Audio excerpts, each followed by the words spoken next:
everybody. Welcome back to another edition of the Skating Penguin Network Mailbag. I am Garrett Bahana. Robbie is out for this edition of the Mailbag, so that means I am stuck begrudgingly with the coattail rider, the third stringer, Snail. He is here. I am here. Snail has let me out of his basement, and we will get to some basement dwelling conversations here in this mailbag because I'll save that conversation for when we get to it. But we have more questions to answer from our loyal listeners here at the Skating Penguin Network, and that's exactly what we are going to do. We're just going to rotate Snail and I, since it's just us two. Well, we can have a bit of a looser conversation and go back and forth. But Snail, you'll get question one. I'll take question two, and I guess we can rotate from there. Question one for you comes from Brian. How are we feeling about the Stadium Series jerseys? All four, in my opinion, are just awful, Brian says. I share that sentiment. Agreed. Garrett, don't they just seem like lazy? Lazy, uninspired, bland. All three adjectives go perfect to describe the modern day NHL under Gary Bettman and everyone else. I agree, and that's a larger conversation. But regarding the Stadium Series jerseys, my first thought when I saw them posted was it reminded me of like a video game generated jersey. Like if you were playing EA Sports NHL or something and you created a team on whatever mode, it looks like a just shitty little logo that the AI in EA Sports would generate for you. They're really unimaginative. I heard an argument that they made some of them the colors they are and the size of the logos, because they're all pretty big logos, so that you could see the logos from far away at the stadiums. But I don't really buy that. I would think it's far more the latter of like it's the NHL just being lazy. Like the color schemes are just lazy. The logos are lazy. Like the New York Rangers one just says NYR in like massive letters. I don't like any of them, and especially when the Penguins had some pretty bad ones too. Do you remember the Penguins Yes. stadium? I just remember Jack Johnson in them. I was like, oh, I hate everything about these. They had I believe when they played Philadelphia, that was when they played. Was that when they used the all black? Like it was a black jersey, black pants, or am I mistaking that? Because I know they also had the yellow, like the big bright yellow stadium. Those were awful. I thought those were the worst. The yellow ones looked like a basketball jersey, and then they had black sleeves. And I just remember Jack Johnson was having a rough game anyways. But yeah, those were the jerseys. Was the yellow like basketball jersey with like the black sleeves. It was so ugly. I pulled them up. I'm looking at them side by side right now. The Flyers, Devils, and Islanders. Dude, the Islanders one. I mean, all four of them are very generic. Like I will say, I like the color scheme on the Rangers one. I like the way that they incorporated the red, white, and blue. You do, like you say, you do notice like the inflated jersey logos on the chest there. Maybe that's true. Maybe that's why they blew the logos up to see them better in an arena setting like that.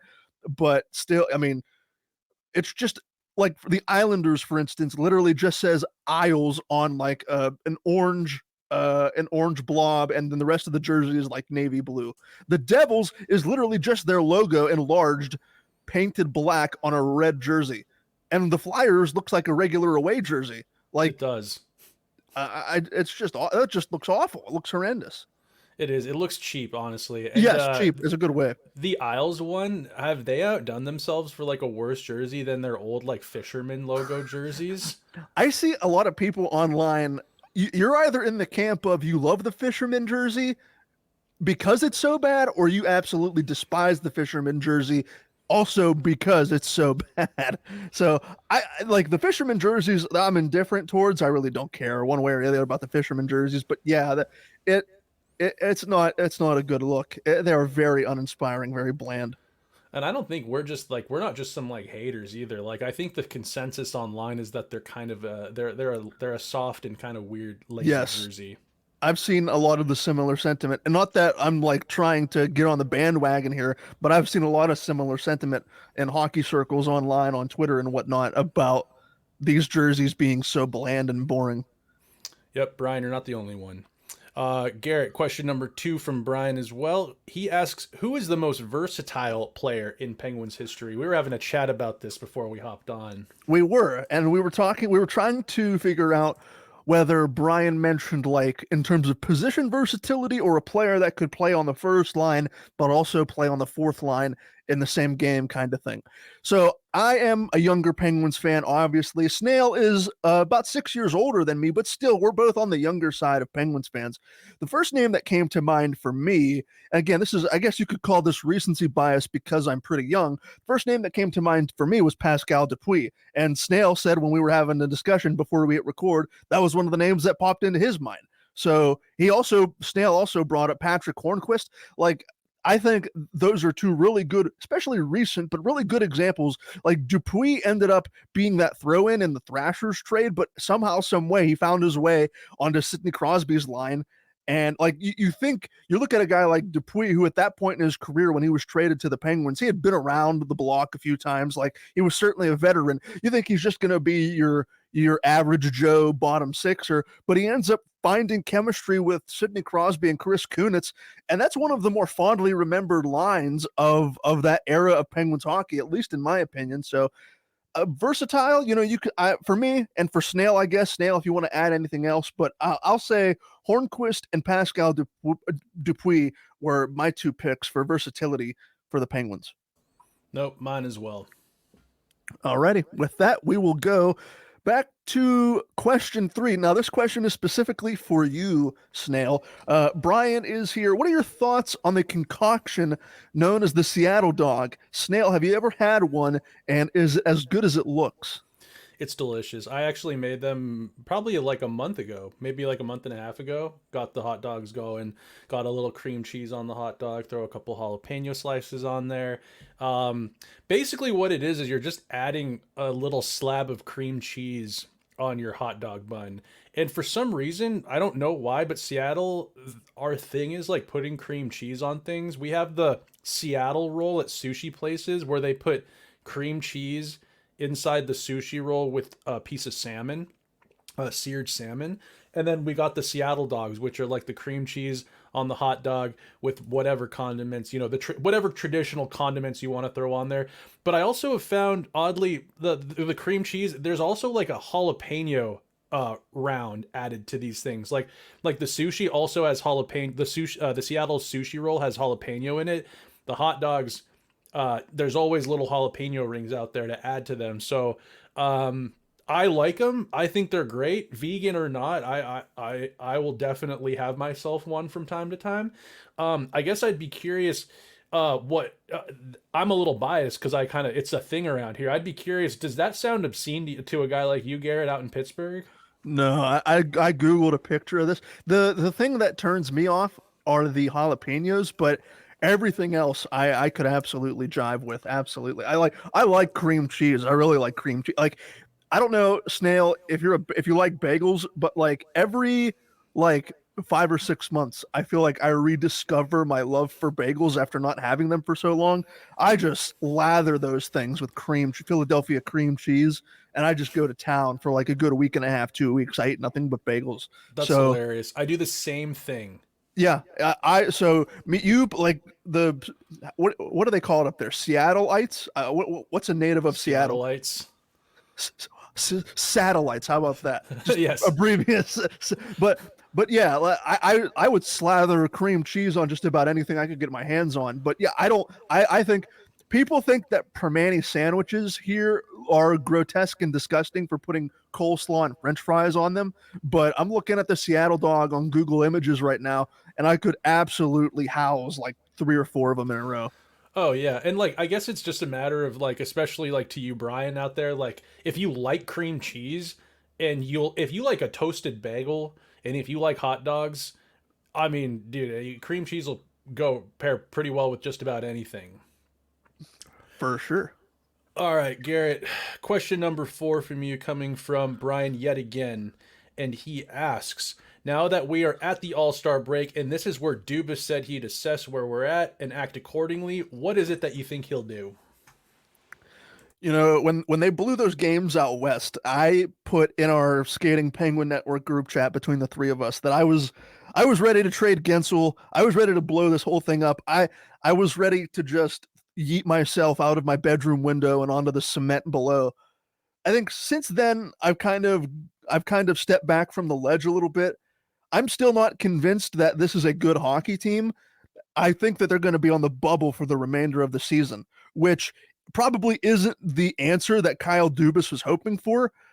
But I mean, you want to set this arbitrary deadline of the All-Star break to gauge where your team is, and they still remain on the outside looking in on that bubble. They do have games in hand on the Flyers, I think. So if they're going to catch one team in particular, it probably will be the Flyers for maybe a wild card spot, but they are bang average. Like I was looking at power rankings earlier in the week, just pulling up power rankings and whatnot, because that's a popular thing to do. And basically every power ranking article had the Penguins at like 15 or 16. That's literally bang average middle of the pack. And that's basically how I feel about this team. Now, regards to trading Jake Gensel, now I don't want to let my emotions speak for myself here. Um, I think it would be a disservice to Sidney Crosby, and I think it would I think it would do more harm than good right now trading Jake Gensel. There's a real possibility that Gensel walks into free agency and tests the open market. There's also a possibility that Gensel takes a little bit of a hometown discount to continue playing with Sidney Crosby. So while my emotions got the better of me, when was that? When did they blow those games? 2 weeks ago? I've since started to calm down a little bit and reassess the situation. Uh, I want to do whatever satisfies Sidney Crosby. Uh, if and he's going to be here probably until the end. I want to do whatever it takes to satisfy Sidney Crosby at the end of the day. And if that means keeping Jake Gensel here, then that's what I would do if I was Kyle Dubas. Yeah, I can see where you're coming from with that. I think I when they blew those, it's funny when they blew those games out west to Vegas and Arizona. I think a lot of the Penguins fan base was just like, just throw it, like this is fucked, like just throw in the towel. But they're not that far out. Like you said, they're a bubble team right now. They're not that far out of the playoffs. But they're a severely underachieving team right now. Yes. I believe that there's going to be some sort of movement made. And now that movement, again, even with Jake Gensel talk set aside, that's such a hot button topic and kind of a trigger warning for Penguins fans out there right now. I think there's some tinkering maybe around the edges. I want to know what you think, Garrett. What do you think about... Okay, they acquired Erik Karlsson. We all know Dubas made a phenomenal trade getting rid of some Hextall era, let's call them errors, or mishandlings, and brought in a 2 or 3 time Norris Trophy winner in Erik Karlsson. If the Penguins are on the bubble, or let's say the Penguins stay where they're at going forward, is Erik Karlsson ever going to be a piece that you would want the Penguins to move? Because this is something I've been spinning my wheels about. Or if the Penguins were to even maybe fall out of it a little bit, do they hang on to Erik Karlsson and he's a piece of this core going forward? Or is he someone that you look to move on from? Erik Karlsson is so divisive, and he's become more divisive in recent weeks because I'm a staunch Erik Karlsson defender, but yeah, you could make the argument that his play has dipped in recent weeks. And, when we were talking over the summer, we were head over heels about, oh my God, this power play is going to click at 40%. Erik Karlsson's going to come in and click 90 points, 100 points again with all of this star power.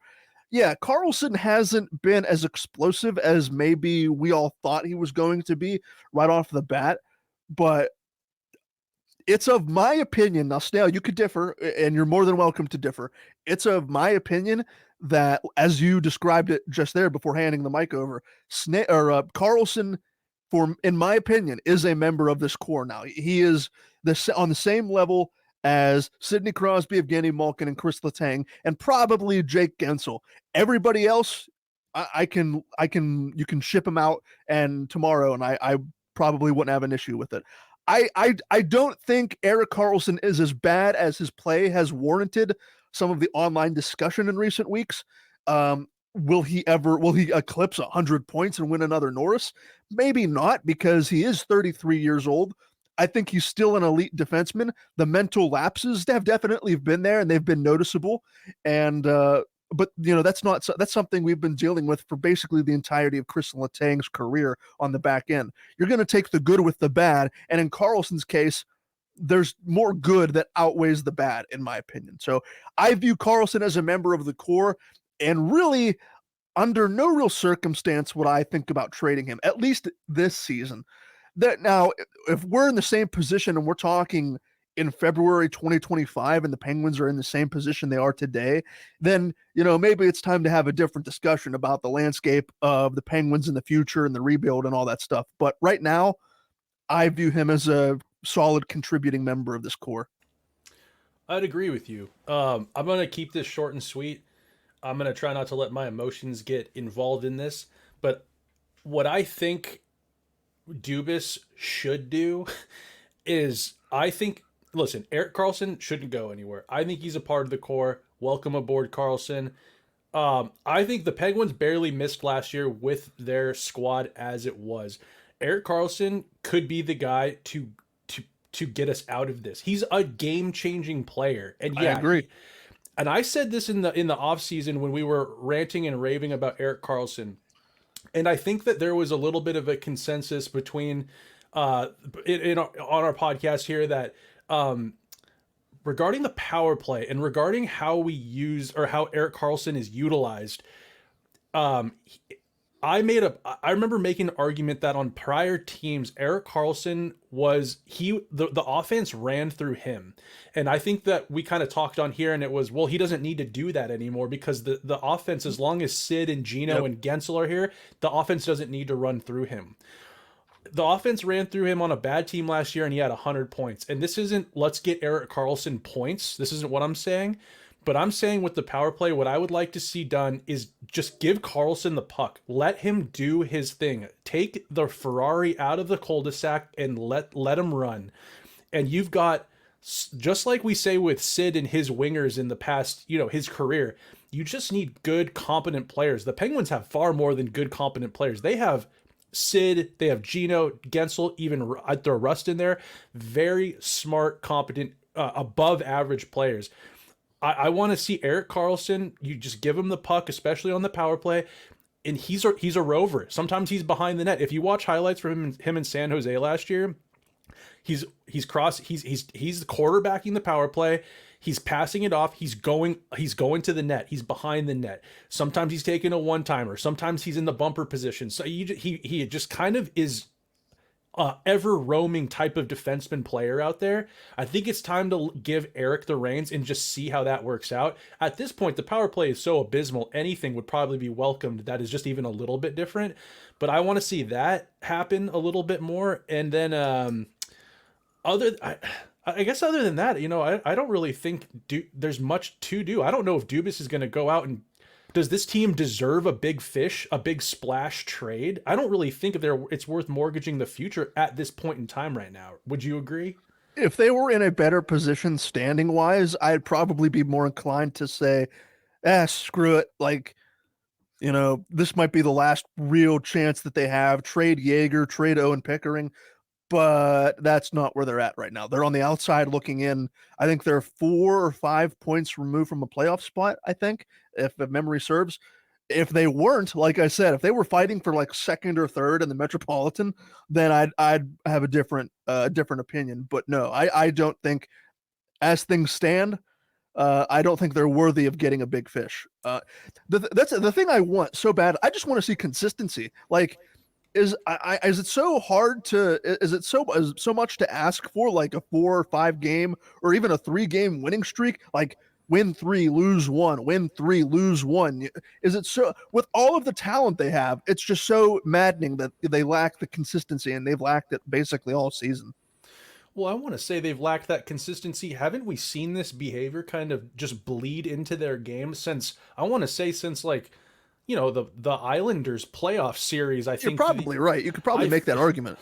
I feel like every year the bad habits have become more consistent, and then we've we're a year removed from missing the playoffs here, seeing this team miss the playoffs, and this year it's just been like, if they can string together just back-to-back wins, we're like, okay, here we go, finally some footing for this team. Exactly. And what brings that consistency? I don't know. One thing I have, this is a tinfoil hat thing. They let go of Jacques Martin that year. I believe it was the year that they lost to the Islanders in that playoffs round. Jacques Martin is a system oriented coach, very defensive minded.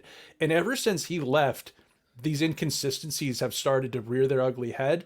And then they hired Todd Reardon, who, if you look at his resume, he's been a great power play coach historically in his career. But like, dude, when is he going to answer? Like, what coach would survive the drought that the Penguins have gone through? So the Penguins, I was reading a Josh Yohe article in The Athletic recently.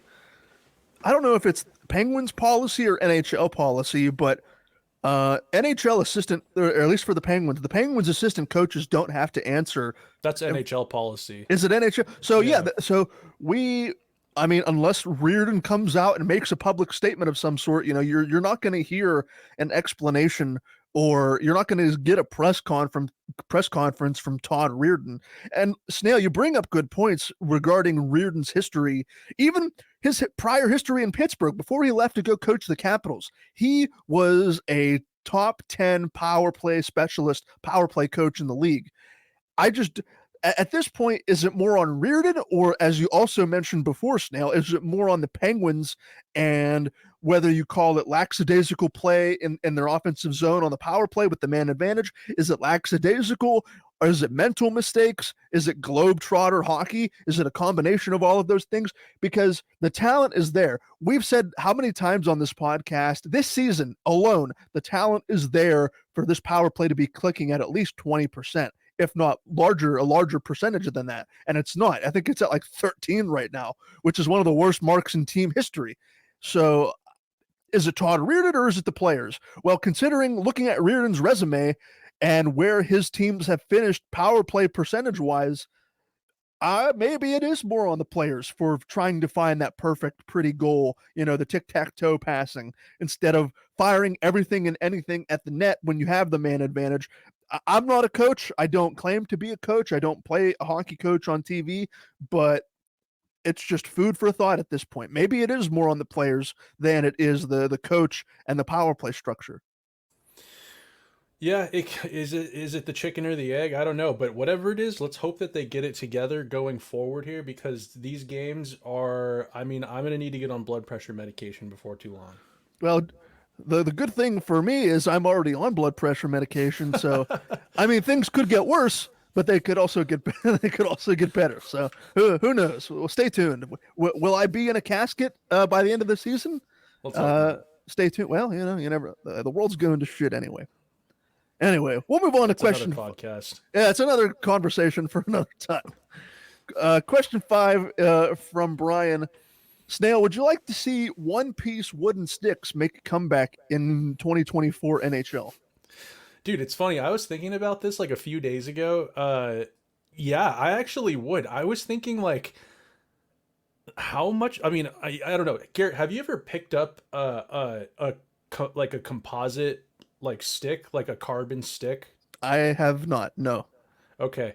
Well, these things are complete weapons. Like, this is kind of like, I guess the analogy that's like closest that I could use is like, have you ever, like, a wooden bat versus like a aluminum bat in baseball? Yeah. The pop and the flex on a stick, it's just, I mean, it's incredible what the difference it makes handling a puck and shooting a puck. I was thinking, and God, sticks have gotten so like just diverse, the different curves. Back in the day when you'd have a wooden stick, you get a torch and you'd heat up the blade and you could create your own curve on it. It just couldn't be illegal, and they have a way to measure. Officials have a way to measure if your stick has an illegal curve on it. But it's just a lot, and I was thinking, like, man, how cool would it be if they brought back if they banned them or something, and we went back to the Stone Age, and the NHLers had to use wooden sticks again. I don't know. I don't know if it would necessarily like equal the playing field, but I think it would be. I just think it would be cool. I have a soft spot in my heart for old time hockey. I saw a picture. Rick Tockett's out coaching in Vancouver. He's got a wooden Northland stick from back in the day that he uses in his practices, and I just think it looks badass. I like the feel of a wood stick. I think I've heard other players that they like the balance and the feel of a wooden stick better than these featherweight, hollowed out composite sticks. I'm just a sucker for it. I think I don't know. If you ask, like my buddy Andy, shout out Andy, he plays hockey. He loves his like high tech P28 curve on a just the lightest stick you've ever felt. You can barely feel it in your hands. He's all about that kind of stuff, and he loves the way it feels on the ice and how it affects his play. I'm the opposite. Let's go back to just old hunks of wood, and you can shave them down. You can make them illegal. You can heat them up with a torch and spray paint the stick black so you can't see where the puck's on. Like I'm all for that. Let's go back to that, Brian. Garrett, you got any take on this? No, I've never been in a position personally or professionally to where I can, give my opinion on something like this. I was wondering while you were describing that how the weight difference between an old-timey wooden stick and the modern era sticks that they use today. And so it sounds like from what you were describing that today's sticks are super lightweight, light as a feather compared to, and it would make sense. I mean, wood is probably going to be heavier than what the athletes of today are using. So it would make sense. I don't have an opinion on this sort of thing one way or the other. But yeah, I mean, I would be curious. I'd have more to say on the conversation if I was in a position to where I could compare the ins and outs of a wooden stick, an old timey stick versus a stick of today. I've just never been in a position to do so. Yeah, I get it. I mean, even the last thing I'll say about the wood sticks, I was shooting with a wood stick. I have an old Easton Shanahan stick that's brand new that I shoot with on my shooting pad every once in a while. It's got a big flat square toe on it. And it is so dead. Like if you for a slap shot or even a wrister, it just is such a muffin. It's really fluttery and slow coming off compared to if I'm using like even a two-piece stick that's both carbon. It's just a more dead feeling compared to that, and it's very. I'll say it's very satisfying shooting with a carbon stick. The way it just whips and snaps off that blade, but I don't know. I think it's awesome. When I was younger, I played in a wood bat league in baseball, and we couldn't use aluminum bats when technically that at that age we were using aluminum. And that kind of sparked my love. I was like, oh no, this is actually cool. Like the feel of it, it's just a different feeling. I'm all for it, Brian. And I think Garrett, if you should go to Big Five or whatever you have out there and pick up a wood stick and go out in your driveway and just I don't know, flick a wiffle ball around. I think you'd have fun. I gotta get an old drying machine like Sidney Crosby did. There you and go. And just shoot pucks into that drying machine. Just use your sisters or something. Oh yeah, for sure. Just just go to her house and just start wrecking her appliances. Yeah, for sure. You're in her basement. She's just like, Garrett, what are you doing? What here? is that Bang, noise? Bang, bang, bang, bang. You're like, I'm working on the one timer with the wood stick. She'd be like, what? What does that even mean? She'd probably call it. She'd be like, Garrett, we need like a mental health check on this guy. What the hell is wrong with him? All right, let's move on here to question 6. I could talk about sticks all day. Garrett, Brian asks here on question 6, do you ever think we will get the real reason why General Manager Jim Rutherford stepped down? He recently signed an extension and he turned the Canucks around. Do you guys, Snail, and anyone listening, do you remember when Rutherford came to Pittsburgh and replaced Ray Shero? I think it was Ray Shero at that point. Yeah. Yep. And I remember when he was hired, he said in one of his opening press conferences, something to the effect of, yeah, I'll do this for a few years and probably ride off into the sunset. And here we are all these years later, and he just signs a multi-year extension with the Vancouver Canucks. I just think that's hilarious. But I think since his departure from the Penguins, there have been little bits and pieces that have kind of trickled out. I think Rutherford is no stranger to the media. He is more than willing to give the media a quote, whether it's a good quote, bad quote, or something in between. He is just an old school guy in that sense. So I think I've read interviews of like his time in Pittsburgh since he's been in Vancouver, and I think he's like given a few hints as to why he's left here and there. Maybe when he's done playing, maybe he'll come out and give a more definite answer. But as to why he left Pittsburgh, I, I I don't want to speak for Rutherford. I don't really know why was it a power struggle thing?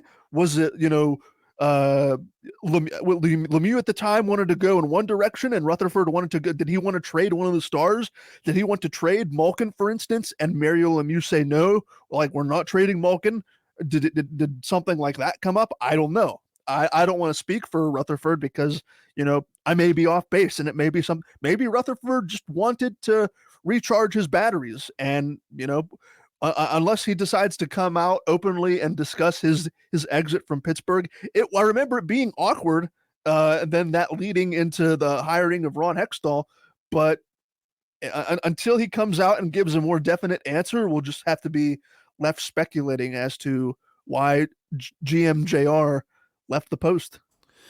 Let's add some more to that speculation here because when after I read this question, I thought because I thought we already knew why he left, and I don't know where I read this or where I heard this or if this was a rumor, but I thought he left because that year he tried to make a trade and whether management being the people above him, whether that was Mario Lemieux himself or someone else, nixed a trade. I thought I thought there was a trade. He tried to trade Letang or something like that, and then they nixed that trade. And when he was not given that autonomy, he essentially said, "All right, I'm out of here." But I actually, while you were talking, Garrett, I just Googled why did Jim Rutherford leave Pittsburgh, and this is from Hockey Feed. I'm a little familiar with it. I don't know if anyone else is. This might be complete horseshit. This might be, I don't know. But this says here, this is a quote from Rutherford himself. "I don't want to suggest I had mental health issues," Rutherford told Jason Mackey. "The way I would describe it is I wasn't mentally as strong as I should have been to be myself and continue to do that job. I was starting to react to things differently than I normally would, which led to where I got to." From that quote, it makes it sound like maybe he did just want a fresh start. Maybe he did want to recharge his batteries. Maybe, when you're doing a job for so long in the same place, maybe you just want a different experience. Uh, it could be a wide variety of things. So, again, I don't want to speak for Rutherford. We should get him on the pod, and then it'll be like sick.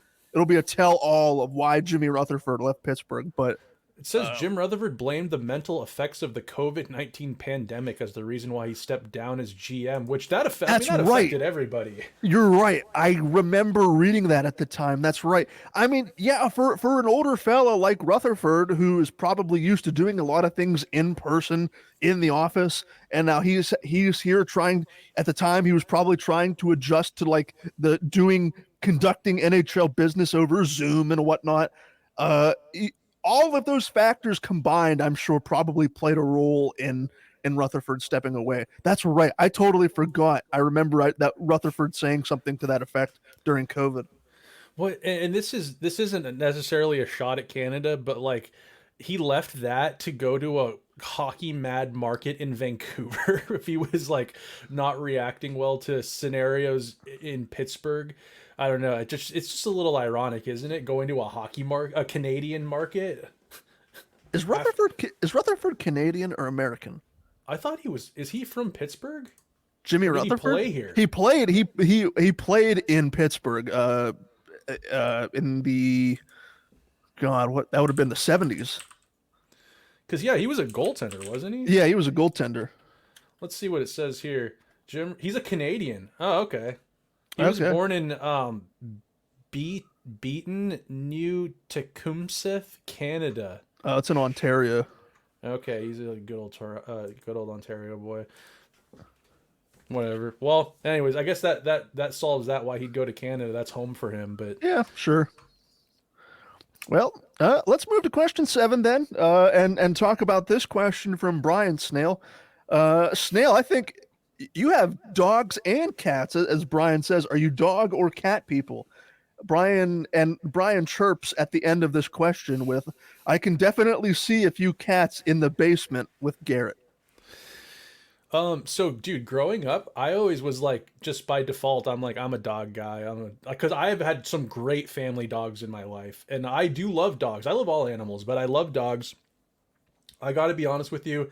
I got a cat that changed my whole life. I got this cat. I adopted this cat. His name was Sully, named after Sully, France, and I just didn't like that name.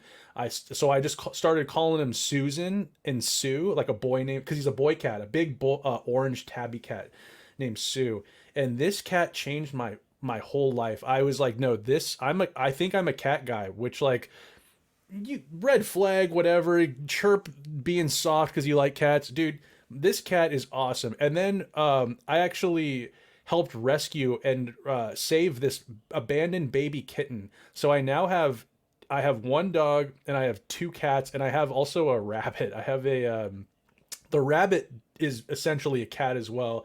It free roams. It's potty trained. Her name's Murray. I named her after Matt Murray. Um, I'm a cat person, I think, like at heart. I have this kitten. His name's Ruben. These two cats changed my life, man. I love cats. I love how just like mean they are. And by mean, I mean more like they're just like independent and standoffish compared to a dog, but they also have this like very attached, loving side. I don't know. I love cats. I would say that I am a cat person at this point in my life, but I do have appreciation and love for all animals. Garrett, what about you? My whole life, my entire upbringing, up until like a year and a half ago, there was nothing but dogs in the house. I am not anti-cat. I am more pro dog than I am anti-cat. And for the reasons you mentioned, Snail, like a cat's demeanor is turns me off. Like, and again, it's not for everybody. Like I enjoy the companionship of a dog more than I would the independent nature and like the built-in stubbornness of a cat. But I get like my mom took in a stray cat who ended up on our back porch like a year and a half ago, and so the cat lives with us now. Um, so we have a cat and a dog right now.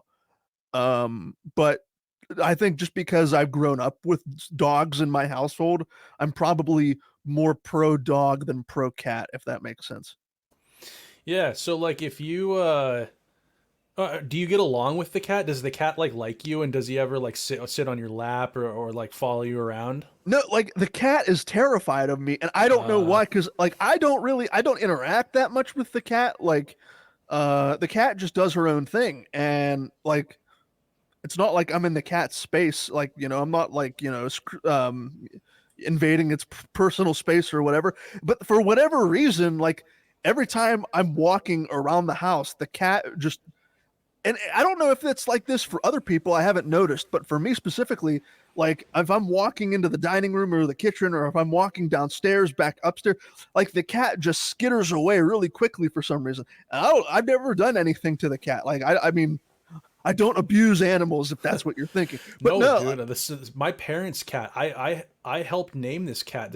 He's 10 years old. We named him Crosby back in 2014 and this cat, I mean, I was there when we picked him up. I've done nothing but spoil him and give him treats and try to pet him. He sees me from afar coming up the driveway or something or on the back porch. He runs away like in bro, fear. it's the same thing. It's the same exact thing with this cat. I'll never understand it. I don't either. It is offensive though. I get that. That would Yeah, be that's what I'm trying to say. Like, I take offense to that because, like, I'm not a bad person. I don't like abuse animals or anything. I'm just there. Like, I just take up. I'm just a human being, man. Just existing, just vibing. And and this he cat, hates it. yeah, the cat just hates me for some. Like, I never did anything to this cat. Like, yeah, like I take offense to that. Yeah, I think if you got your own cat, like if you got a kitten and raised it, dude, the love from a cat, I think because of their demeanor and how standoffish they can be, that is almost like rewarding when like a cat, dude, like with this kitten that like I helped save and raise from. I mean, I was bottle feeding it. Like he couldn't even. I was one of the first things he ever saw when he opened his eyes. Which I don't know how he likes me, because that would probably ruin anyone's first moments of eyesight. For But this sure, cat, for sure. but this cat sleeps under the blankets, like in my armpit or on my neck or like under my leg. Like and everywhere I go, like when I'm in the house, he just follows me. When I go to the bathroom, he's like trying to get in, which I don't know why he'd want to be in there while I'm going to the bathroom.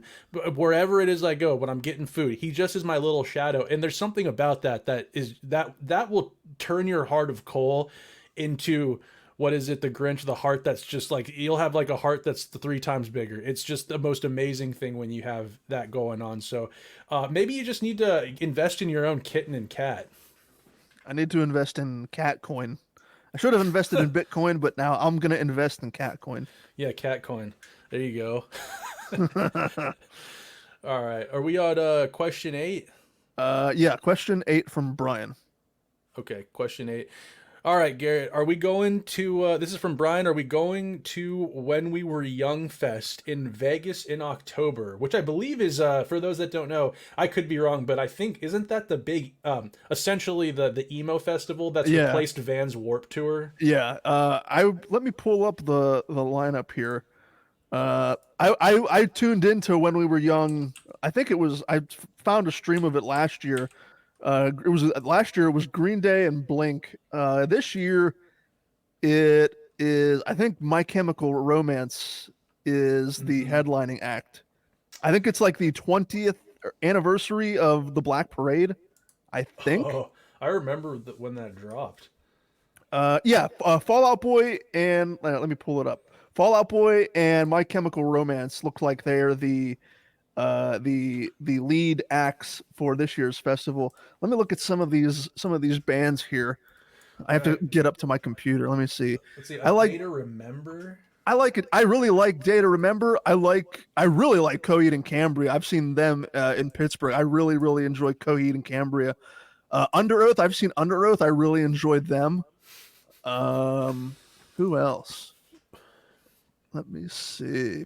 State Champs. I enjoy State Champs a lot. Hawthorne Heights. That's like Midwestern emo right there. I love Midwest emo. It's a huge guilty pleasure of mine. The Red Jumpsuit Apparatus. I really enjoy them. Let's see. Mom Jeans. Hell yeah. I've seen Mom Jeans out here in Seattle. Great. Again, kind of a Midwest emo-y type band. Very whiny and moany, but great. Kind of with a pop punk, a little bit of pop punk in there. I've never known how to say their name, because I've only heard other teenagers at the time pronounce it. It's either the Chiodos or the Kyotos. Yeah, my brother-in-law, when he was in, I think, high school, I think he was listening to them. I remember his Xbox gamer tag was this band name. And he told me that like years later. I'm like, what the hell does this mean? And it ended up being this band right here, Chiodos or Kyotos. Wasn't the Penguins goalie coach Andy Kyodos? Kyodo. There was no S. Oh, I think it no was S. Yeah. Thursday. The band Thursday, for those of you out there, that band means so much to me. I used to have a Thursday t-shirt that I loved and wore to shit. I eventually got too fat to wear it. That band is one of the best post-punk bands to come out in a long time. I believe they're out in New Jersey. They kind of had a little bit of, they got back together and played some big shows right after COVID. Check out Thursday. I see that they're playing. They're in the lineup. That is so awesome. Worth the price of admission. I saw Pierce the Veil and The Used. I think they were co-headliners at a tour last year. I saw them in Pittsburgh. I'd really enjoyed that show.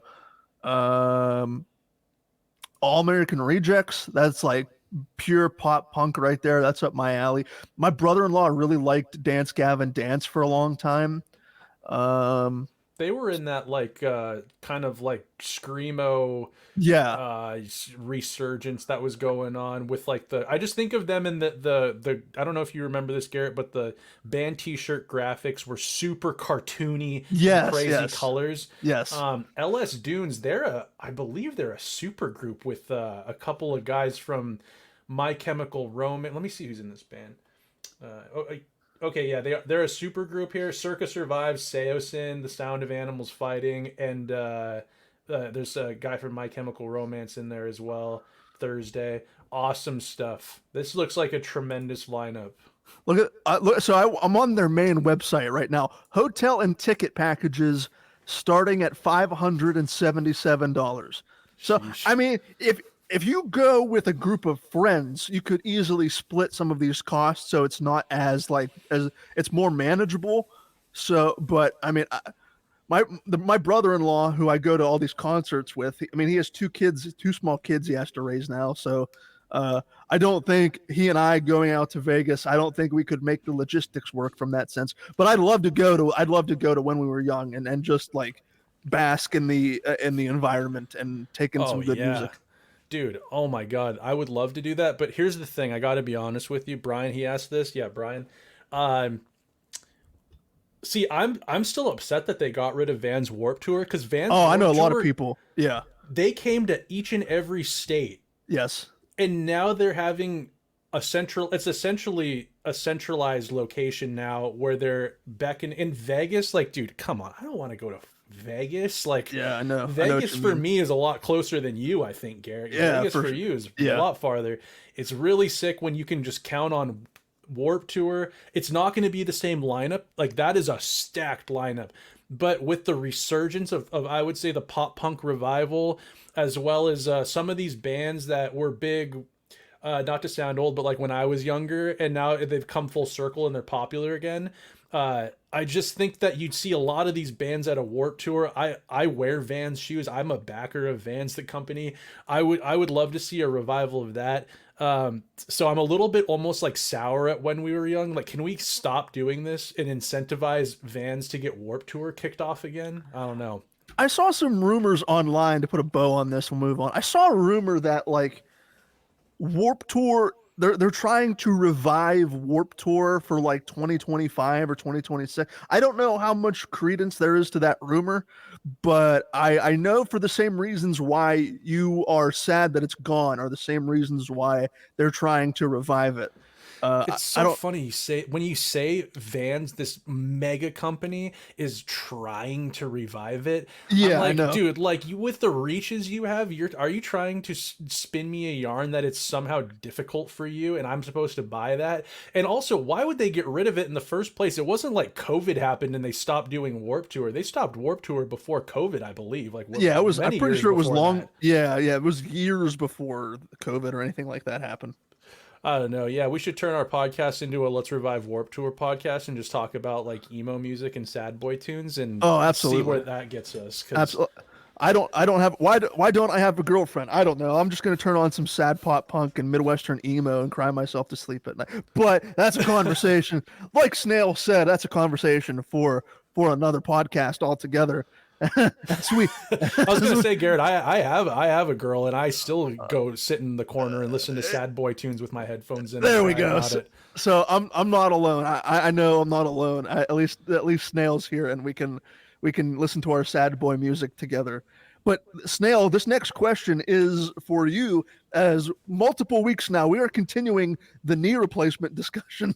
As Brian says, more on the knee replacement. Brian grew up wrestling, so I always had knee and ankle pain, and I used to run anywhere from 5 to 10 miles after work. But the knees and ankles couldn't handle it anymore, so I had to stop. I get so jealous of seeing people running because Brian misses that feeling. Snail, give us an update on the knee replacement, and have you booked your surgery yet? No, that could happen probably at any moment.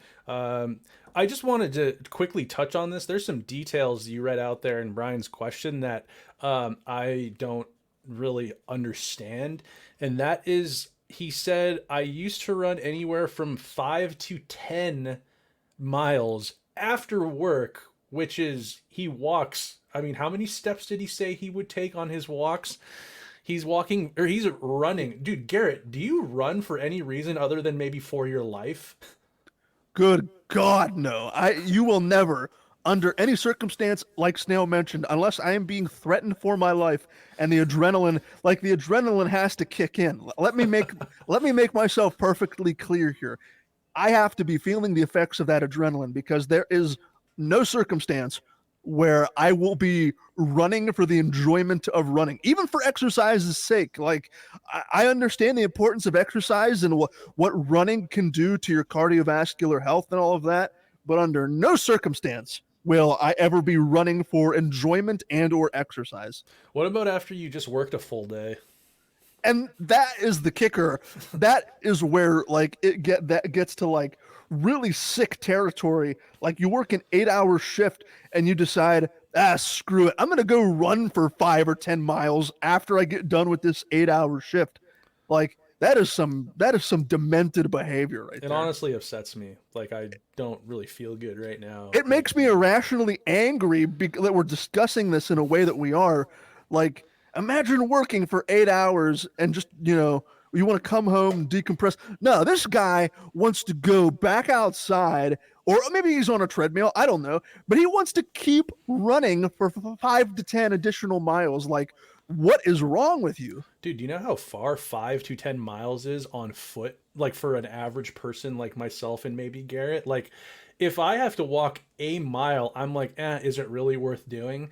But if you told me that I had to run 5 to 10 miles and I'm not being financially incentivized to do that, it's not negotiable. It's not happening. You know what? You're right. That's a good point. If I was financially incentivized to like, I don't know if they don't, we should like patent this. We should make an app to where we are get financially incentivized to start running slash jogging slash walking. Yes, an app. Oh my God, an app where each step you're mining Bitcoin as you walk. See, bingo, absolutely. We are peering into the future of cryptocurrency and app development right here on this Pittsburgh Penguins sports podcast. But I'm Jog still coin. I'm still jogging. Oh, that's brilliant. Like, write that down. That is brilliant. Like, I'm still irrationally angry at Brian getting enjoyment out of he says verbatim, I miss that feeling of running. So this is a guy right here, folks, that enjoys the feeling of running 5 to 10 miles for enjoyment's sake. Like, After work. after work. Like, this guy needs to be locked up. You think I need to be in the basement? Like, this is a guy right here, folks, that needs to be put in a straitjacket for the foreseeable future. He needs to be studied because people like that, they just don't build people like that anymore. I bet you this guy's ancestors probably traversed the Oregon Trail and probably before them set sail on the whatever the what are those boats that landed in the Boston Harbor? The Mayflower? Yes, his Like his Plymouth Rock. relatives, Yeah, Plymouth yeah, Rock. His relatives were the first people to see Plymouth Rock, yeah. and before that, they were finding spices in India. Yep, He's yep, just yep. cut from that cloth. If that's how your brain operates. Yep. You know what? You're probably. I mean, we're gonna get a follow up to this. I guarantee it. But until then, I'm just gonna keep stacking on top of Brian and Yes. continuing to make fun of him. Let's see. Did you read question 9 or did I read question 9? I believe you did, so I'll read you question 10 here. All right, we'll go to question 10. Brian S., do you think the Oilers will tie and or break the Penguins' longest win streak record that I believe happened in 93? It has since been tied since this question was posted. The question now becomes, Snail, will the Oilers break it when they come back from the All-Star festivities? They play Vegas on February, what is that, 6th, I think? February 5th or 6th. And that would be the game where if they win, I think they take that record. I think that record becomes theirs. So boy, oh boy. I thought, remember when Columbus went on that run like back in 2015, 16 or something like that? I thought Columbus was going to break the record at that point. I thought they'd be less deserving. Like, I didn't want that to happen because, one, they were like a rival at the time. Yeah. I don't know. I just didn't like them as much. But this Edmonton team has been oddly historically good. Like, last year, they set a power play standard that had never been seen before in the 100+ years of the NHL. And that's saying something. And then this year, historically bad. and then bouncing back to be historically good. I don't think this is a matter of like what team is this, but like this is a great hockey team that is run really well. And if they break it, then if you look in the history books, the team that broke the Penguins record from 93, the star-studded cast of players, if you see McDavid and Draisaitl and Nugent Hopkins, Evander Kane, Corey Perry. I mean, dude, that's a team that could do great things. So in my mind, I'm like, so be it. I think that I think they could do it. All right, I just pulled it up. I misspoke earlier. The Oilers right now have 16 straight wins. That ties the Columbus Blue Jackets record of 16 straight wins in 2016-17. So they have to beat Vegas when they To come tie it. to tie the Penguins record, and then they'd have to get another victory on top of that to have the record all to themselves. So Vegas doesn't have Jack Eichel, and that's a big piece of their team. They're not the juggernaut that they were in the beginning of the season. I just don't. I don't know. Two teams coming off the All-Star break. It could be a very sloppy game, almost. That's what I'm thinking. But you might see almost like a playoff atmosphere for that game. There's incentive for the Oilers to win. There's incentive for the Golden Knights to squander any chance that they have. And these guys have met in the playoffs before, so this could be this could be a must watch regular season game coming up here. Garrett, do you think that would you be pissed if they did it? Would you hold any ill will or grudge? No, because if there's one team that had the capability to do it, if it wasn't going to be the Penguins, it was probably going to be a team led by Connor McDavid and Leon Draisaitl. I'm more amazed at the fact that the Oilers have turned their season around from one of the worst starts in franchise history, one of the worst starts imaginable with Connor McDavid at the helm, and now they have turned their season completely around to where they're on the brink of history. But this time, instead of it being bad history, they're on the brink of making good history, for lack of a better description. That to me is more, I'm more impressed. And like, that is more of a, wow, I can't believe they accomplished that than, I can't believe the Oilers took the Penguins record. I don't operate that way. If the Oilers take the record, fine, that's whatever, It, like, I'm not going to lose sleep over it. I'm just more impressed at the complete turnaround the Oilers have had since the start of the season. Agreed. Alrighty. Let's switch it up here from Brian. We'll go to Kim Larson for the final two questions of the mailbag here. Kim asks, Snail, if you could move two franchises for whatever reason, what two teams are you moving and where are you placing them? Boy, that's a good question. And there's a lot of teams I would move, but I'm also like not a normal person in the way I think about about hockey at times. I'm a bit of a nut. I was a kid who used to be like, I don't want teams in the Sun Belt to win because I don't think that that was me. I was like, they don't play hockey in those hot, humid, southern states. Like they shouldn't have hockey teams. But I'm not that person anymore. I've matured. I have a little bit of a different outlook. But with that said, I'm moving the Arizona Coyotes, and it's definitely not to Utah of all places, like we've been hearing lately. I'm taking the Arizona Coyotes, and I'm planting them firmly above the U.S. border in Canada somewhere. I'm thinking Alberta has two teams. Vancouver is kind of like, I don't know where in BC there could necessarily be a second NHL team. Toronto clamors for another team to be moved to Hamilton, but Toronto takes up so much air time, and they are lunatics up there for hockey that I'm not putting another team in Toronto. I think in Montreal, the French Canadians up there in Quebec, I think that fan base deserves another team, but I'm taking the Arizona Coyotes and I'm moving them to Saskatoon, Saskatchewan. I think that's a more blue collar. A lot of the players that come from Saskatoon are just my type of hockey player. I think there's a certain culture built into that city that appreciates the type of hockey that I like. I'm moving Arizona and I'm putting them in Saskatoon and giving those good old Canadian boys and girls what they deserve. And I guess if I were to move, Garrett, I'll throw it over to you. What's a team that you would move, and where would you move them to? I'll agree. I'll say first off, I'm going to move the Arizona Coyotes. I'm moving them to Houston, Texas. Uh, I, Jesus. I am keeping them in the Western Conference, so you wouldn't have to screw with realignment and whatnot. Keeps them in the West. Keeps them in the. I guess you could keep them in the Central Division since the Coyotes are already there.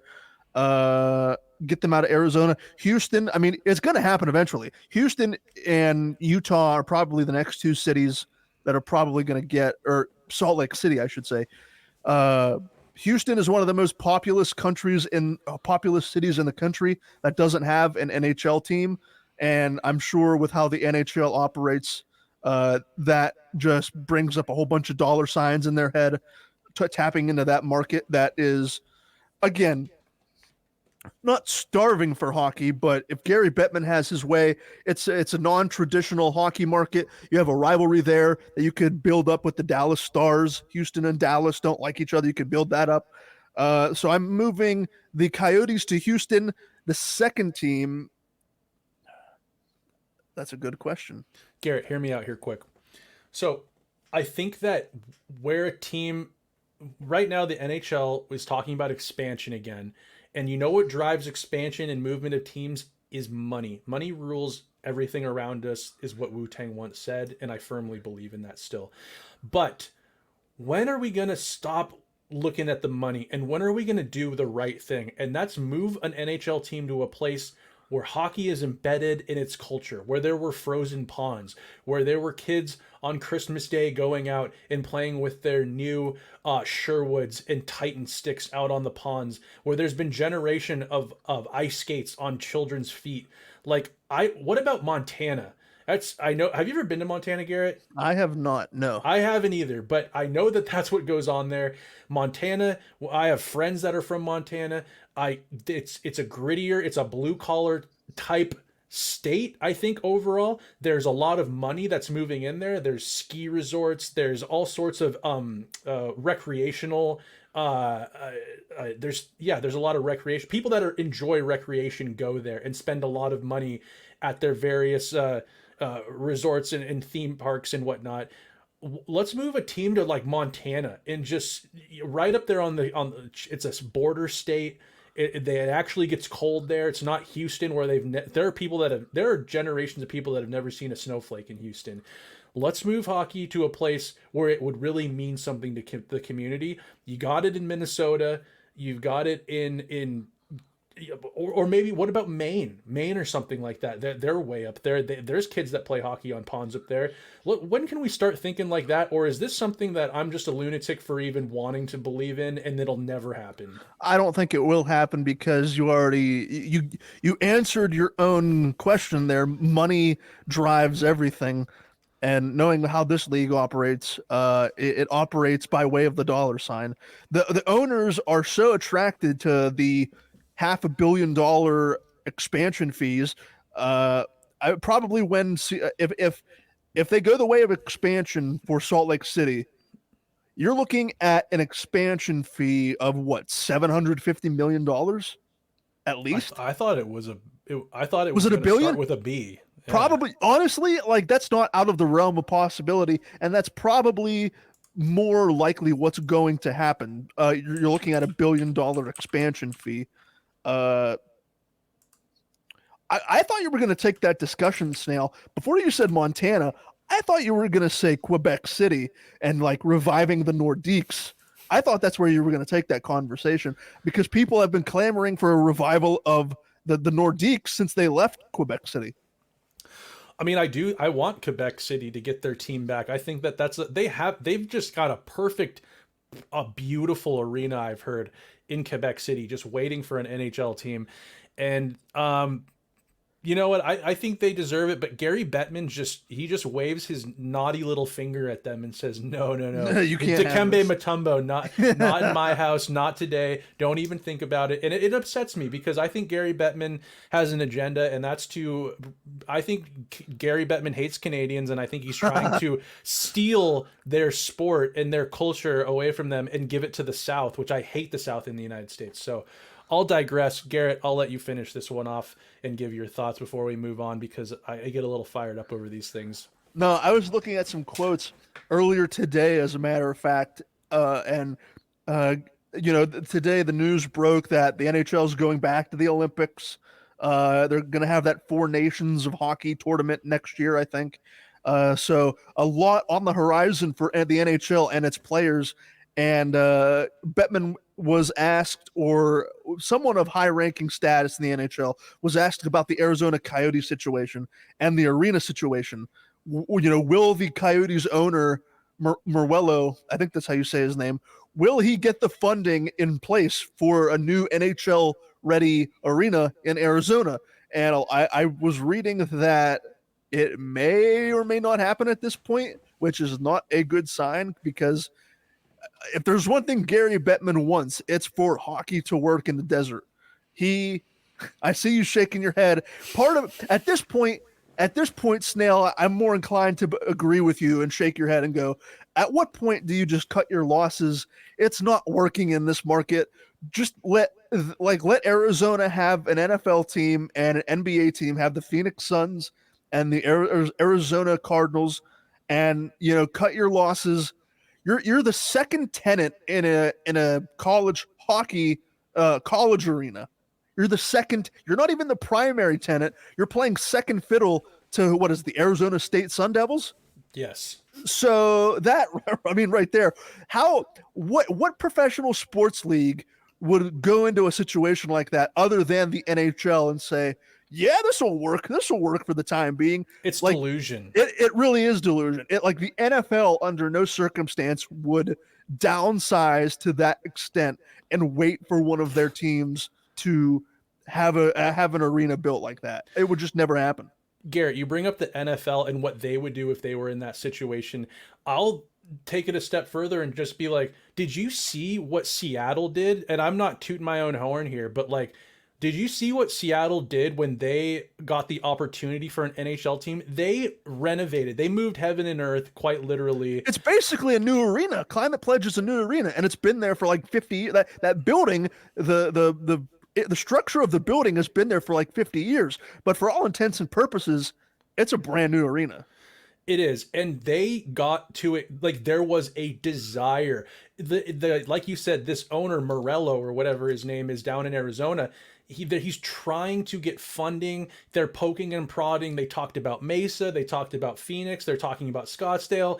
It's just like yeses and then no's and backtracking. Let's just face it. And I'm sorry to the diehard fans that are in Arizona for the Coyotes, because they haven't won a whole lot, but they've had some great players come through. The Gretzky was a coach in Arizona. You've had Jeremy Roenick. You've had Walt Tkachuks. You've got Clay. They're actually good for the first time in a decade this year.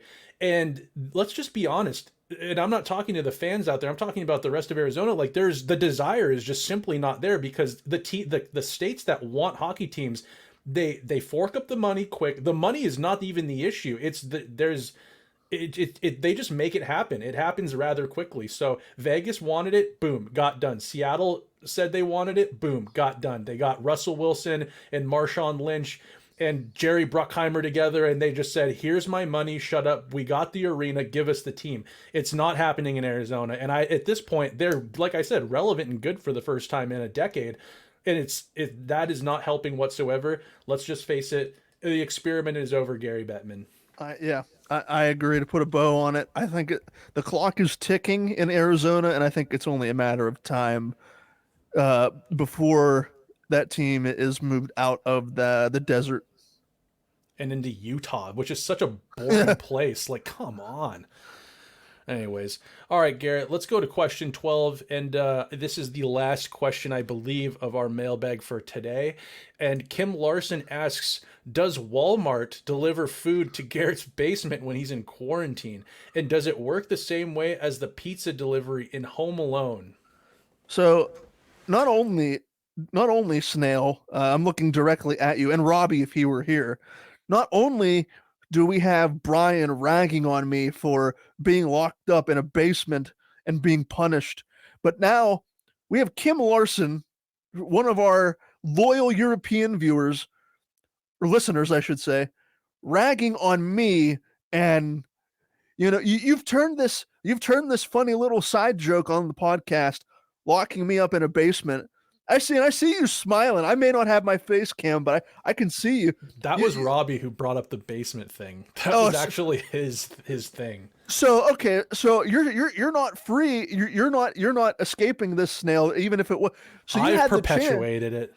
Exactly. That's what I'm gonna say. You had the chance to stomp out the embers of the flame, and no, you just continue to fan those flames. And now we have members of our listening audience continually, and now they're getting in on talking about me living in a basement like I'm some sort of chained up animal.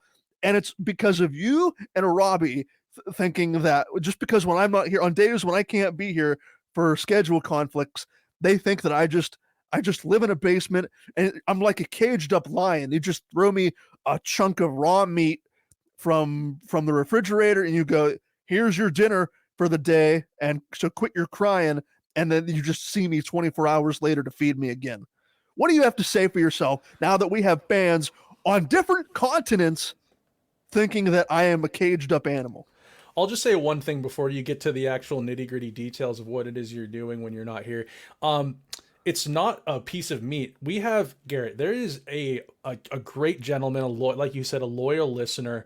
There is an individual in a different country, a whole ocean away, that thinks that you dwell in a basement.